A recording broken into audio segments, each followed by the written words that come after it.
नमस्कार, नई परख के राष्ट्रीय मुद्दा कार्यक्रम के साप्ताहिक संस्करण में आप सब लोगों का स्वागत है। हर हफ्ते की तरह ही हमारे साथ अभय जी और आनंद जी हैं। आप दोनों का स्वागत है, नमस्कार। हम इन दोनों विद्वानों से पूरे हफ्ते भर घटे राजनीतिक घटनाक्रम के बारे में बातचीत करेंगे। आनंद जी, मैं आपसे बातचीत की शुरुआत करूंगा। ये जो आजकल मीडिया में खबरें चल रही हैं, उसमें कुछ छोटी-छोटी खबरें चलती हैं और इलेक्शन का ज़्यादा रहता है, खासतौर पे जो महाराष्ट्र और झारखंड के चुनाव होने वाले हैं। और उन उन खबरों में जो सबसे बड़ी खबर आजकल चल रही है कि टिकटों का बंटवारा हुआ या नहीं महायुति और महाविकास आघाड़ी के बीच में। आज मैं एक खबर देख रहा था जिसमें था, हो सकता है कल तक ही तो फैसला करना ही पड़ेगा उनको, कि 71 सीटें महायुति में नहीं हुई, 40 या 42 सीटें महाविकास आघाड़ी में नहीं हुई। तो कुल मिलाकर क्या हम यह कहें कि दोनों ही गठबंधन जूझ रहे हैं और दोनों में से ही जो शायद बेहतर अच्छे तरीके से चीजों कर पाए उसकी स्थिति मजबूत मानी जाएगी इन चुनाव में? आपकी क्या टिप्पणी है? देखिए, जो खबर है और जितना मैंने जिस आज भी मैंने बात की, उसके अनुसार जो महाविकास आघाड़ी है उसमें वो 15 सीटों का मामला अभी भी बहुत फाइनल स्टेज तक नहीं पहुंच पाया, जो मेरे पास सूचना है। अभय जी के पास हो सकता है इससे आगे का कुछ कुछ बातचीत हो। उसके सामने महायुति के सामने 70-71 है, क्योंकि वो जो 18 सीटों की बात है वो तो सहयोगी दलों की है, लेकिन वो लिस्ट भी निकल आनी चाहिए थी आइडियली। आज कुछ लोगों का हालांकि उत्साह कम था। उनका कहना था, ये तो हर बार होता है, ये कोई नई चीज नहीं, कि कैंडिडेट्स को लेकर लोगों के कुछ आपत्तियां थी कि जो जो उम्मीदवार इस समय अनाउंस किए गए हैं। अब कुछ लोगों का कहना है कि भाई वो जिताऊ उम्मीदवार, विनेबिलिटी वो शुड बी द क्राइटेरिया। लेकिन मैं इसको थोड़ा एक दूसरे ढंग से भी देखता हूँ कमल जी। अगर आप किसी पावर पॉलिटिक्स को कहीं बहुत ध्यान से या अंदर से देखे हो, ये बहुत आसान चीज नहीं होती विनेबिलिटी की। एक व्यक्ति अगर किसी ने अपने क्षेत्र को 20-20, 25-25, 30-30 साल से नर्स किया है और कल के दिन वहां पे एकदम से कोई एक बड़ा स्टार आ जाए और उसको कहा जाए कि इसको दे दीजिए, तो बहुत आसान नहीं रहता है किसी भी पार्टी के लिए। ये थ्योरेटिकली बिल्कुल, हाँ बिल्कुल विनेबिलिटी को देना चाहिए, बेस्ट फुट फॉरवर्ड होना चाहिए, लेकिन मेरे ख्याल में पॉलिटिक्स केवल विनेबिलिटी ही नहीं है, उसके बियॉन्ड भी कुछ है। क्योंकि चुनाव, अब ये ठीक है, बीजेपी ने उसको आके इतना कॉम्पिटिटिव कर दिया है कि हम केवल सीट के नंबर से उसको बात करते हैं। मैं इसलिए इस बात को अभय जी के साथ जरूर करना चाहूंगा। हमारे यहाँ कम्युनिस्ट पार्टी की कभी भी नंबर के रूप में उनकी बहुत अच्छी तादाद कभी नहीं रही, लेकिन विचारधारा के रूप में वो यूनिवर्सिटीज में हर जगह वो मौजूद रहते थे। वो कारखानों में, यूनिवर्सिटीज में, खेतों में, गांव में वो मौजूद रहते थे। उनकी मौजूदगी कभी भी उत्तर प्रदेश में भी ये नहीं था कि उस समय 543 या 500 जितनी भी सीटें थी, उसमें कभी ये रहा हो कि उनकी कोई 100 सीटें आ गई या 50। वो एक लिमिटेड रहते थे, पॉकेट्स थी, लेकिन विचारधारा के रूप में वो हर जगह उपस्थित रहते थे।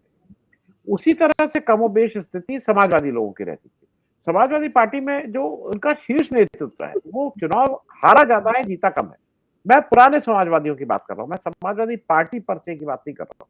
मैं समाजवादी विचार, समाजवादियों के जो सबसे शीर्ष पुरुष रहे हैं, आचार्य नरेंद्र, डॉक्टर लोहिया, सब लोग चुनाव हारे भी हैं भाई। अ, ये बात हालांकि भाजपा में, आज मैं भाजपा की बात नहीं कर रहा हूं। तो मुझे ऐसा लगता है कि अभी क्या हो गया है कि केवल आप जीत सकते हैं कि आप हार सकते हैं, आप में विनेबिलिटी है। इस परख से, इस उससे जब देखा जाता है तो हाँ जरूर ये बात हो जाती है कि भाई उसको जीतना चाहिए था, उसको देना चाहिए था। हमारे यहाँ का एक बहुत चर्चित वो है कि नाम लेने में भी कोई हर्ज नहीं, मायावती जी हरदम में पूछते थे कहाँ हो क्या हो, तो जो साहब बताते थे कि मैं इरिगेशन डिपार्टमेंट से हूँ या पीडब्ल्यू से, हाँ हाँ तू लड़ लेगा, तू लड़ लेगा। कोई बताता था, मैं अरे तू कहाँ लड़ पाएगा, बैठ जा बैठ जा। मतलब वहां कोई कार्यकर्ता एक 20-25 साल का से जो अपनी जान खपा रहा है, उनके वो लगता था ये कहाँ पैसा कर पाएगा। पीडब्ल्यू के और इरिगेशन के इंजीनियर साहब और ये सब लोगों को, उनको लगता था, और इस तरह के आपने देखा भी लोग आ गए। तो मुझे लगता है कि शायद अभी जिस तरह से हम लोग विवेचना करते हैं, हम लोग सीट पे ही रिस्ट्रिक्टेड रह जाते हैं, उसको भी थोड़ा बड़े पैमाने पे देखना होगा। और लोगों को भी एज अ वोटर भी हमें ये समझना और समझाना होगा कि ये केवल विनेबिलिटी नहीं है। क्योंकि अभी क्या हो गया है कि विनेबिलिटी को लेके जो आपका मूल सवाल था वो अभी भी अनुत्तरित रह जाता है। दोनों के कंपैरिजन में महाविकास आघाड़ी की स्थिति बहुत ठीक है, आपस का तालमेल ज्यादा है, आपस में झगड़े कम हैं, सीटें जो जिसमें एक मत नहीं हो पाया है वो बहुत कम है एज कंपेयर टू महायुति। वहाँ पे जो महायुति है, मतलब जो एनडीए गठबंधन है, वहाँ पे खूब झगड़े हैं, आपस का तालमेल बिल्कुल नहीं है, लोग एक दूसरे की टांग खींचने पे लगे हैं। हर तरह के वहाँ लोग आ रहे हैं, कौन किसको हराएगा। और बीजेपी ने एक नई चीज कही है, मैं वो कह के बात खत्म करूंगा, जिसपे अभय जी, बीजेपी ने अभय जी एक नया टैक्टिक शुरू की है, विपक्षी वोटरों को जितना बांट सकते हो बांट दो, मतलब सबको ले आओ। उत्तर प्रदेश के बाई इलेक्शन में मायावती जी भी लड़ रही है, चंद्रशेखर जी भी लड़ रहे हैं, मतलब सारे लोगों को लड़ाया जा रहा है। तो इस पे भी मैं एक जरा अभय जी से भी ये चीज समझना चाहूंगा। और मेरे हिसाब से कम झगड़ा, कंपेरेटिवली झगड़ा इतना जो किसी भी गठबंधन में होना चाहिए, विद इन कंट्रोलेबल लिमिट है महाविकास अघाड़ी में। एनडीए में वो झगड़ा सुलझने वाला नहीं है इलेक्शन और इलेक्शन के बाद। कमल जी। जो आनंद जी ने सवाल पूछा, अब है सर आप इसका भी जवाब दीजिएगा, लेकिन मेरा सवाल ये है कि क्या हम एक नई प्रवृत्ति भी देख रहे हैं महायुति के भीतर। आज मैं देख रहा था कि जो राणे साहब के लड़के हैं, नीलेश राणे या नीतीश राणे जो भी उनका नाम है, वो चले गए हैं शिंदे के खेमे में, और एक तरीके नेताओं की अदला बदली हो रही है और वो एक ही गठबंधन के हैं। तो एक तरीके से क्या भारतीय जनता पार्टी की बढ़त का भी संकेत करता है कि वो चाहती है कि जहां आपको सीट दे दे रहे हैं, हमारे नेता चुनाव लड़ेंगे, इसको इस रूप में भी हम देख सकते हैं। देखिए, वो तो भारतीय जनता पार्टी ने उनको सीट देने से मना कर दिया, टिकट देने से मना कर दिया, तो उन्होंने उसी गठबंधन की दूसरी पार्टी की सदस्यता ले ली और वहां से उन्हें टिकट मिल जाएगा। तो ये एक नई किस्म की प्रवृत्ति है जो पहले गठबंधनों में नहीं देखी गई। अगर गठबंधन से कोई बाहर जाता था तो वो चला ही जाता था बाहर, अगर कोई पार्टी टिकट देने से इनकार करती थी तो वो चला जाता था। तो ये तो एक जैसे आप एक घर में कई कमरे हैं, तो आप एक कमरे में आपको सोने की जगह नहीं मिली तो आप दूसरे कमरे में चले गए सोने के लिए, कुछ इस प्रकार की प्रवृत्ति दिखाई पड़ती है। अब इसको किस तरह समझा जाए, धीरे धीरे समझ में आएगी बात कि ये एक मिली भगत के तौर पे हो रहा है या वास्तव में कोई आपसी विवाद है। अच्छा, अब जो आनंद जी ने बात कही, आनंद जी का मुख्य रूप से कहना यह था कि महाविकास अघाड़ी महायुति के मुकाबले अपेक्षाकृत ज्यादा मजबूत है, ज्यादा उसमें तालमेल है और ज्यादा सुव्यवस्थित है। मोटे तौर पर उनकी बात सही है। उसकी मजबूती का कारण क्या है जो मेरी समझ में आता है वो मैं आपके सामने रखूंगा। मेरा मानना है कि 3 या 4 बड़े वोटिंग ब्लॉक्स हैं, 3 या 4 बड़े सामुदायिक मतदाता मंडल हैं जिनका रुझान महायुति की तरफ होने की बजाय अघाड़ी की तरफ है। उनमें एक बड़ा मतदाता मंडल है मराठा। मराठाओं ने आरक्षण का आंदोलन किया है, उस आंदोलन की धार कुंठित हो जाए उसके लिए महायुति ने ये 2 बड़ी स्कीमें लॉन्च की हैं 90,000 करोड़ रुपए की। इससे मराठा एक्टिविस्ट काफी नाराज हैं। उनका मानना यह है कि ये टुकड़े फेंके जा रहे हैं, हमारा आंदोलन दूरगामी है। तो और उनकी नाराजगी मुख्य तौर पर सरकार के खिलाफ है, सरकार में महायुति है, अघाड़ी सरकार में नहीं है। एक तो ये बहुत बड़ा ब्लॉक है। वो दूसरा बड़ा ब्लॉक है मुसलमान, जो किसी भी कीमत पर उनके साथ नहीं आ सकता। ये उनकी गलतफहमी है कि अजित पवार को कुछ मुसलमान वोट मिल जाएंगे क्योंकि उन्होंने कुछ मदरसा टीचरों के पैसे बढ़ा दिए हैं। तो वो उनकी गलतफहमी है। मुसलमान ब्लॉक भी मिलेगा भी तो बहुत मामूली, मुसलमान भी एक ब्लॉक के तौर पर वो अघाड़ी के पक्ष में जाएंगे। दूसरा है एक महत्वपूर्ण मतदाता मंडल है, वो है दलित का, और एक मतदाता मंडल है आदिवासी का। दलित और आदिवासी बहुत प्रभावी हैं महाराष्ट्र की राजनीति में।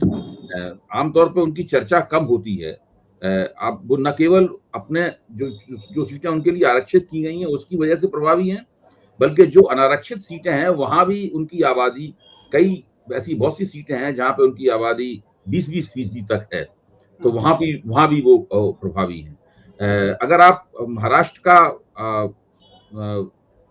के चुनावों का इतिहास देखें तो आप पाएंगे कि 2019 के बाद से महाराष्ट्र में दलित और आदिवासियों का रुझान भाजपा विरोधी होता चला गया है और वो मुख्य तौर पर कांग्रेस की तरफ और शरद पवार की पार्टी की तरफ इस तरफ झुकते चले गए। तो अब सवाल यह है कि भारतीय जनता पार्टी क्या करेगी। इस जो रुझान है जो अघाड़ी की तरफ है उसको अपनी तरफ मोड़ने के लिए भाजपा क्या करेगी। तो भाजपा ने एक तरीका तो अपनाया है, उसने एक नए लाभार्थी बनाए हैं बड़े पैमाने पर, और ये भाजपा को मानना ये है कि इसकी वजह से उसको फायदा होगा और वो लोग उधर। दूसरा भाजपा का मानना ये है कि वो नारा दे रही है कि हिंदू खतरे में है, वो बटेंगे तो कटेंगे। जो योगी जी की बातचीत है वही सब राष्ट्रीय स्वयंसेवक संघ के दत्तात्रेय होसबोले भी दोहरा रहे हैं, नरेंद्र मोदी भी दोहरा रहे हैं, बटेंगे तो कटेंगे वगैरह वगैरह, ये सब हो रहा है।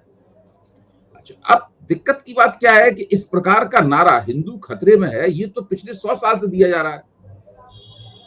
ये नरेंद्र मोदी ने लोकसभा चुनाव के दौरान भी दिया था।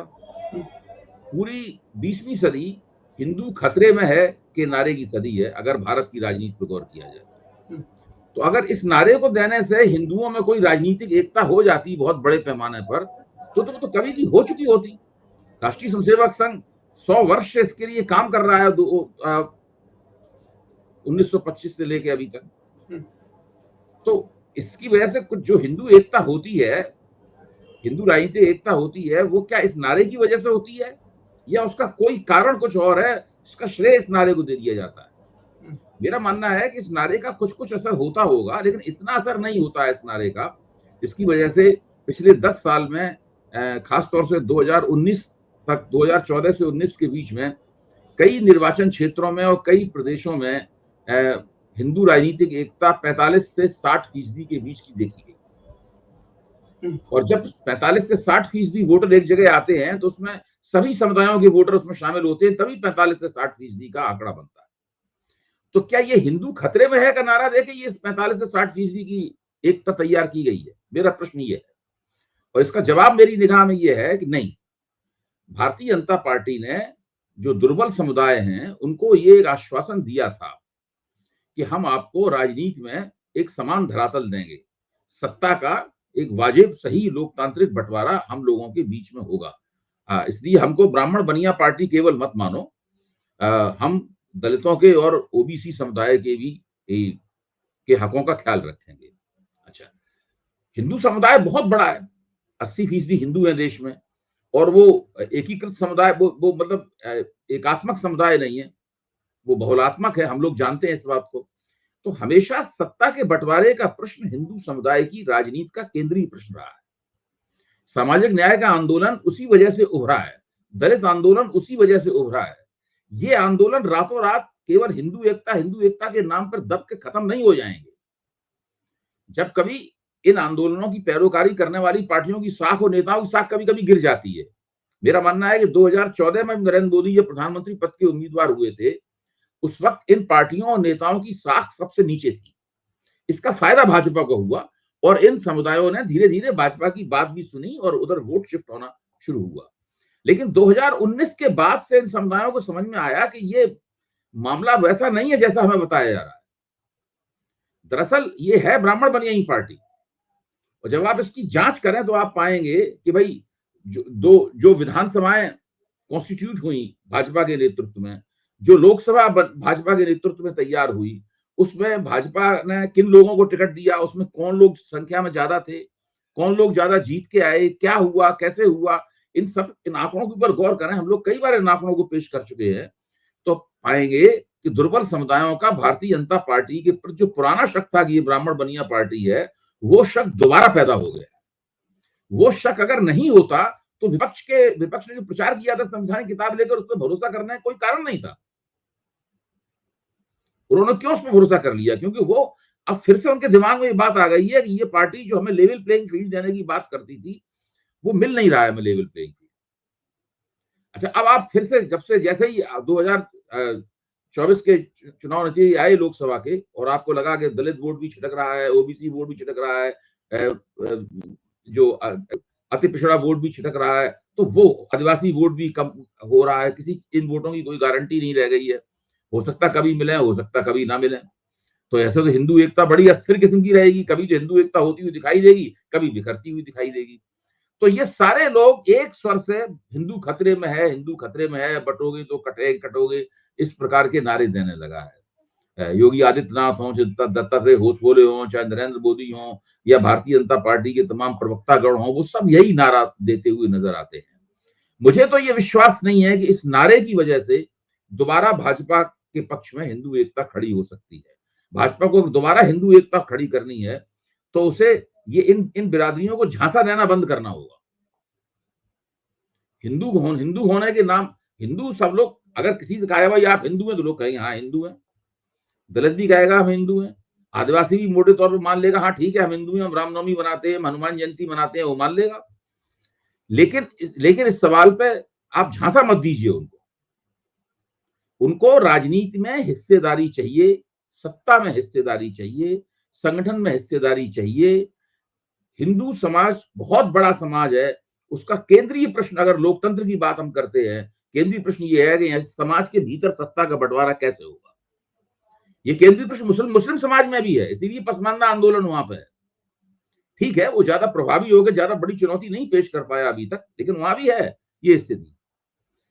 भाजपा ने 2000 कम से कम 2009 2019 से लेके 2024 के बीच में ये जो अपनी छवि थी, इस छवि को भाजपा ने खोया है। इस छवि को उसे वापस प्राप्त करने के लिए काफी मेहनत करनी पड़ेगी, दोबारा विश्वास दिलाने के लिए। एक चीज ये भी है कि जो बटेंगे तो कटेंगे जो नारा है, भारतीय जनता पार्टी खुद ही हिंदुओं को बांटने की कोशिश करती है कि जाट बनाम गैर जाट हो जाए, आदिवासी बनाम गैर आदिवासी हो जाए।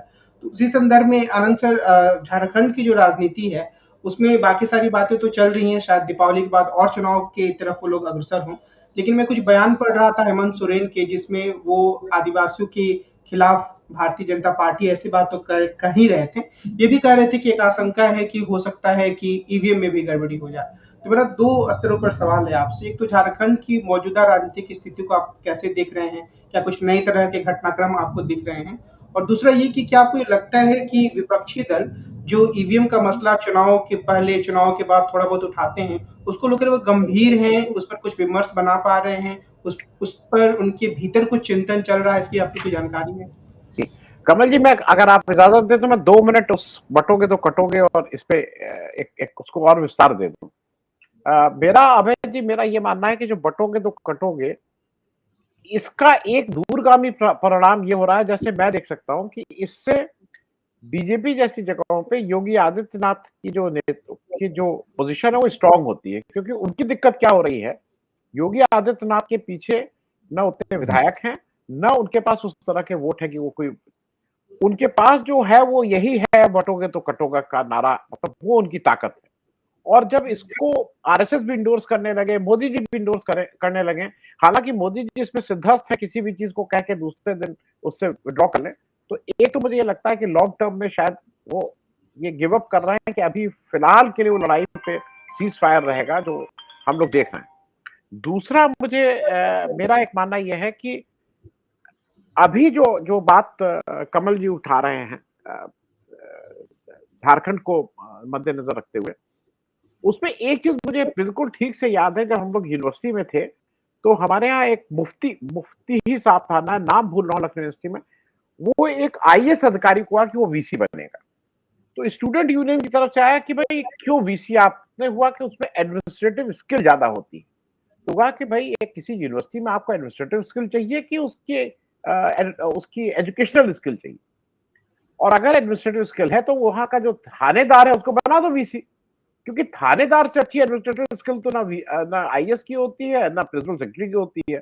अगर डंडा चलाना ही हुआ है स्किल तो उसी तरह से मैं इसको इसलिए इस उदाहरण को बताया, झारखंड में भी ये तय होने वाला है कि हिमंता बिस्व शर्मा टाइप जो लोग हैं, जिनकी एक अलग तरह की फितरत है, और जो Amit Shah school of university से पढ़ के निकलते हैं, जो सामने वाले को साम दाम दंड भेद नहीं, मैंने नहीं सुना है कि अमित शाह किसी को पुचकारते हैं, वो केवल डराते हैं, और डराते ये हैं कि उसके घर का, उसके भाई का, उसके चाचा का, उसका ये कि तुम्हारा क्या क्या हम कर देंगे, जेल में सड़ा देंगे, उसी बात को आगे बढ़ाते हैं हिमंता बिस्व शर्मा।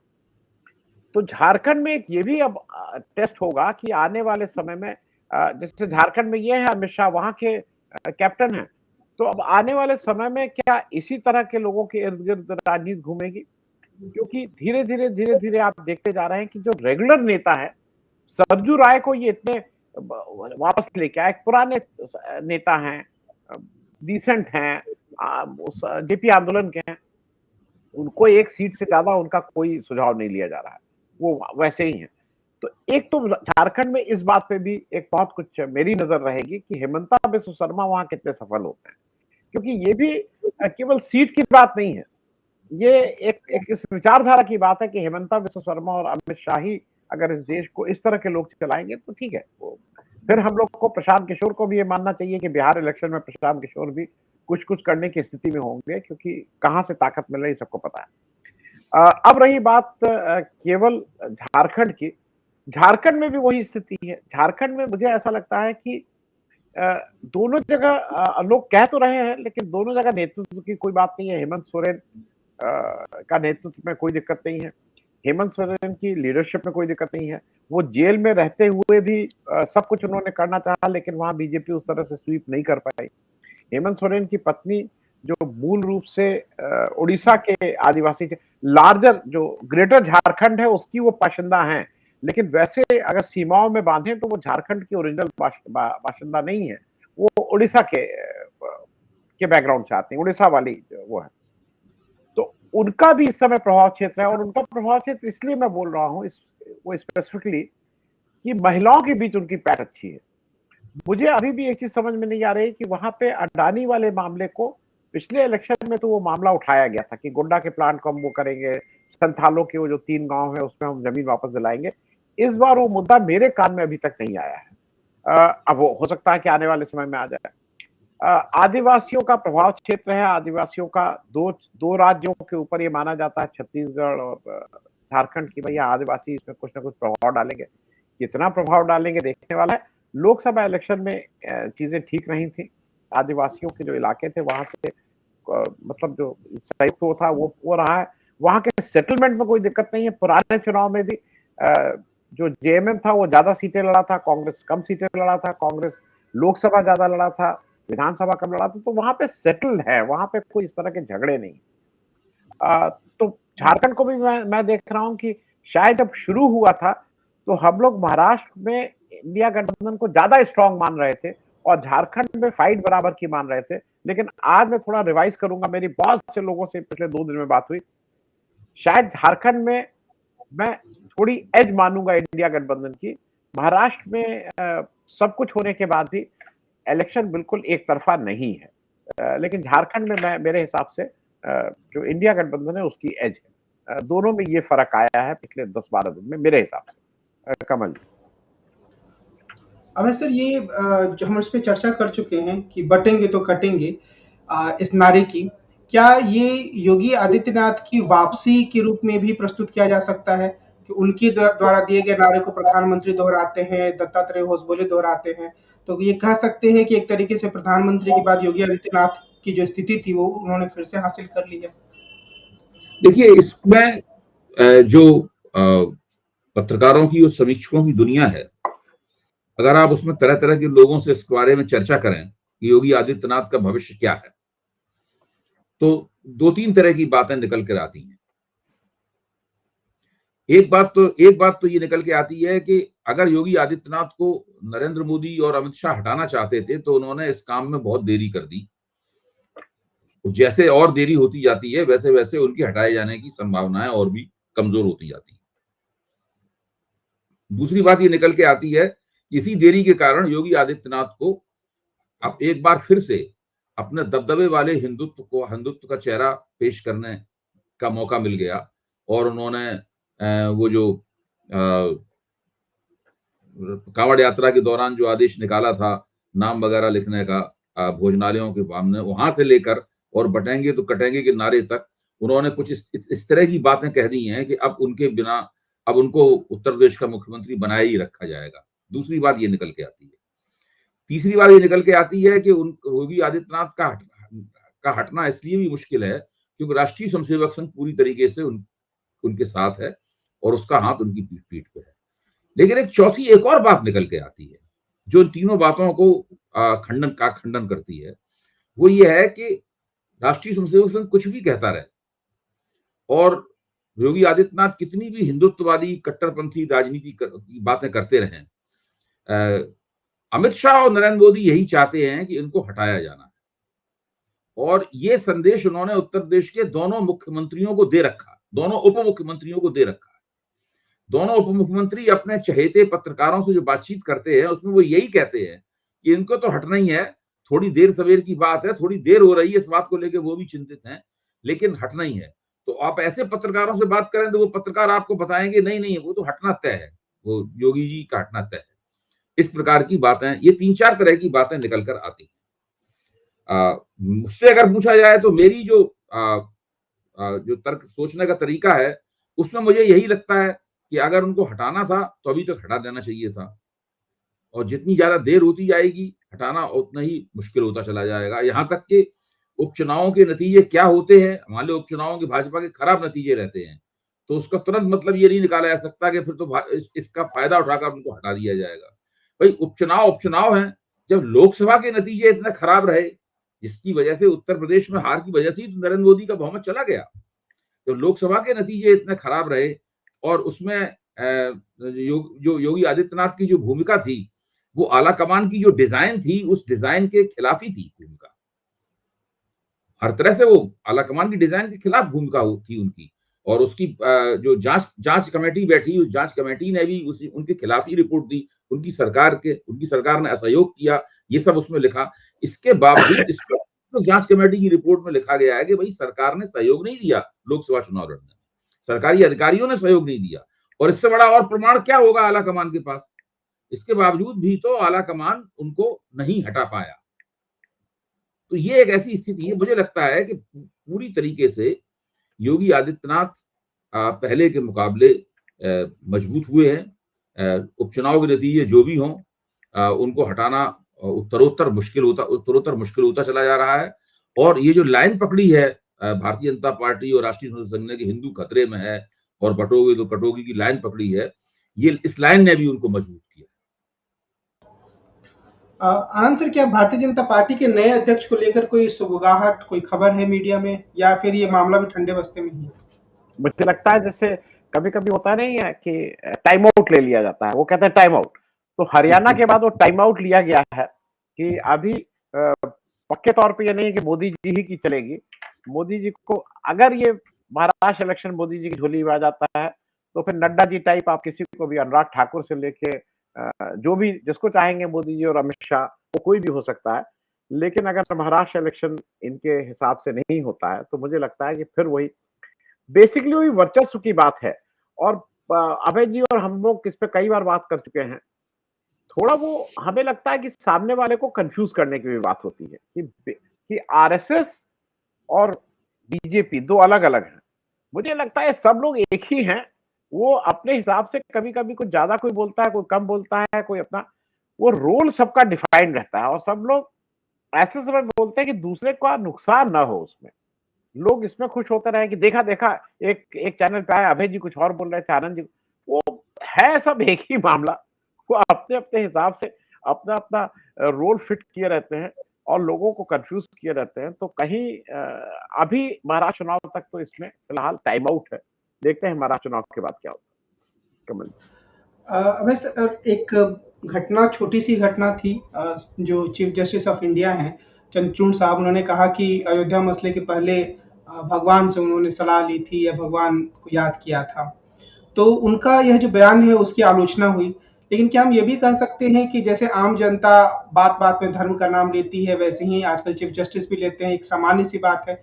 उनके इस बयान को आप कैसे देखते हैं?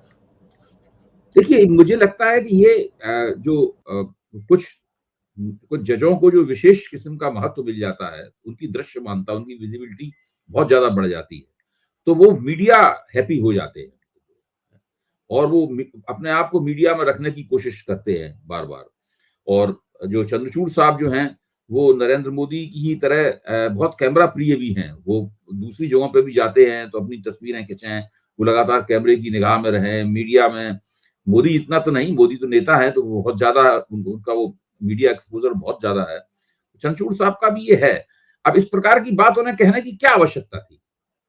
आप सोचिए, क्या एक भारत के मुख्य न्यायाधीश के रूप में वो क्या ईश्वर से आदेश प्राप्त करके या ईश्वर से आदेश प्राप्त करके फैसले देते हैं? फैसले तो वो तथ्यों के आधार पर, कानून के मुताबिक और संविधान के मुताबिक देते हैं। ज्यादा वो ये कह सकते हैं कि वो धर्मप्राण व्यक्ति हो सकते हैं, और अगर वो हैं तो उसमें कोई किसी को दिक्कत नहीं होनी चाहिए। वो अपनी नैतिक प्रेरणाएं अपने धार्मिक होने से प्राप्त करते हैं, सभी लोग धार्मिक लोग अपने प्राप्त करते हैं, लेकिन उनका जो पेशेवराना कर्तव्य है, जो जिम्मेदारी निभानी है, उस जिम्मेदारी को इस तरीके से अगर वो पेश करेंगे सार्वजनिक जीवन में, तो उससे तो दिक्कत पैदा होनी स्वाभाविक ही है। नहीं, और कमल जी मैं ऐड कर दूं, ये अजीब सा, देखिए इस देश का मुझे तो हरदम लगता है, मैं दुर्भाग्य शब्द यूज कर रहा हूँ, जो स्ट्रांग वर्ड है, कि जो सुप्रीम कोर्ट के आखिरी पायदान पे बैठा हुआ व्यक्ति है उसको भी ईश्वरी संदेश आता है, और जिसने ट्रायल कोर्ट में पांडे जी थे उनको लंगूर आ गया था, लंगूर ने आके उनसे कहा था कि ये डिसीजन दे दो, किताब में लिखा हुआ है, मतलब मैं अपने हिसाब से नहीं कह रहा हूँ, लंगूर ने आके उनको बताया था कि तुम्हें ताला खोल देना चाहिए, तो उनको लंगूर से प्रेरणा मिली। इनको मतलब ये सारे लोग फिर जब नरेंद्र मोदी कहते हैं कि मेरा ईश्वर से डायरेक्ट कनेक्ट है और मैं नॉन बायोलॉजिकल हूँ, तो ये लोग भी उसी लाइन के कुछ लोग हैं कि जिनका डायरेक्ट कनेक्ट कहीं से हो जाता है ऊपरी सब, और ये इन्होंने मेरे हिसाब से गैर संवैधानिक काम किया। ये देश धर्म से नहीं चलता है, इस देश में उनको ये कहना, मैं धर्म इसलिए करता हूँ क्योंकि मेरा मानसिक संतुलन ठीक रहे, मैं धर्म इसलिए करता हूँ कि मेरी क्लैरिटी ठीक रहे, मैं पूजा इसलिए करता हूँ कि मेरा विवेक ठीक रहे, मैं पूजा इसलिए थोड़ी करता हूँ कि कल के दिन मुझे कौन सा जजमेंट देना है तो भगवान आके बताएंगे तो मैं वो जजमेंट दे। एक अभी एक बड़े उसकी जो थी महिला, वो भी तो कहती थी ना ऊपर वाला आके बताता है तो उस हिसाब से जजमेंट देती थी। ये इन्होंने उस पद की गरिमा को बहुत ही खराब किया मेरे हिसाब से, और हम सब लोगों के लिए बहुत हताशा हुई है, खास करके जो 2 साल का इनका टर्म था, बहुत उम्मीद थी सबको चंद्रचूड़ साहब से, लेकिन चंद्रचूड़ साहब मेरे ख्याल से उसमें खरे नहीं उतरे। कमल, एक आखिरी सवाल आनंद सर आप ही से, क्योंकि अभय सर से पिछले दिनों में इससे बात कर चुका हूँ। पिछले हफ्ते काफी इसकी चर्चा रही कि प्रियंका गांधी चुनाव लड़ रही हैं, और जब जिस दिन वो अपना नामांकन पत्र दाखिल कर रही थी, मीडिया ने अच्छा खासा कवरेज दिया। मेरा प्रश्न आपसे ये है कि क्या एक जो करिश्माई नेता का तत्व बोलते हैं वो प्रियंका गांधी में बचा हुआ है, या फिर वो जैसा काम करेंगी, अभी तो कुछ मीडिया में जगह मिल जा रही है, अगर अच्छा काम करेंगी तो अच्छी सफल नेता हो सकती हैं, दोनों में से किस रूप में उन्हें हम देखें? देखिए मुझे जो लगता है कि जो सारी बात आज की तारीख में आके गांधी परिवार हो या कांग्रेस हो, इन लोगों में संगठन में ये लोग वो अभी तक अपने को प्रूव नहीं कर पाए, चाहे वो राहुल गांधी हो और चाहे वो प्रियंका गांधी। जब संगठन की बात आती है तो ये लोग वैचारिक रूप से राहुल गांधी बहुत इवॉल्व है, राहुल गांधी बहुत आगे हो गए, ठीक है, उनका एक दृष्टि बड़ी है, दुनिया को बड़े कैनवस से देखते हैं। प्रियंका गांधी की वाक्पटुता या जो हाजिर जवाबी या चीजों से कनेक्ट होना बहुत अच्छा है, लेकिन अभी भी ये लोग इंदिरा गांधी के आसपास नहीं पहुंचे। इंदिरा गांधी की संगठन को जितने मजबूती से समझती थी, लोगों को समझती थी, कौन कहाँ होगा, किसको कैसे करना है, वो मेरे ख्याल में अभी भी दिक्कत है। और उसका एक बड़ा कारण ये है कि कनेक्ट इनका चीजों को समझने के लिए तो कनेक्ट है, लेकिन अपनों के प्रति स्ट्रांगली, भाई कामराज को अगर इंदिरा गांधी की हिम्मत थी, वो कामराज जो एक तरह से उनके मेंटोर माने गए थे, उनको अगर वो बाहर कर सकती हैं, उनको अगर उनसे बाहर निकल सकती हैं, ये हिम्मत ना राहुल गांधी दिखा पाते हैं और ना प्रियंका गांधी। उनके जो इर्द-गिर्द के लोग हैं, वो कांग्रेस का नुकसान भी करते हैं एट टाइम्स, वो ऐसे निर्णय लेते हैं, और हो सकता है कि कभी-कभी हम लोग को लगता है, एक हम लोग के साथी हैं, उनको बीजेपी का स्लीपर सेल बोलते हैं। मुझे लगता है कि किसी के कहने पे नहीं, स्वतः शायद वो इतने एक कंफर्ट जोन में है, क्या जरूरत है, दिल्ली में पड़े हैं, राज्यसभा मिल ही जाएगी, अपना क्या जरूरत है धूल खाने की। लेकिन वहां पे ये लोग जो अपने लोगों के अगेंस्ट कड़े निर्णय नहीं ले पाती, जो इंदिरा गांधी किसी के अगेंस्ट भी, मतलब अपने साथी को अगर अगर संगठन को जरूरत है तो कड़े निर्णय लेने थे, इन लोग को वो सीखना होगा। प्रियंका गांधी आ जाएंगी, अच्छा वक्तव्य देंगी, वो सारी चीजें ठीक है, लेकिन पार्टी को उसका क्या फायदा होगा, ये तो अब उनको प्रूव करना होगा कि उनके आने से पार्टी को क्या फायदा होगा। कमल, आज की इस बातचीत को हम यही विराम देते हैं। अगले हफ्ते हम फिर मिलेंगे और आनंद जी और अभय जी से सप्ताह भर घटे राजनीतिक घटनाक्रम के बारे में बातचीत करेंगे। आप दोनों लोगों को बहुत बहुत धन्यवाद। नमस्कार।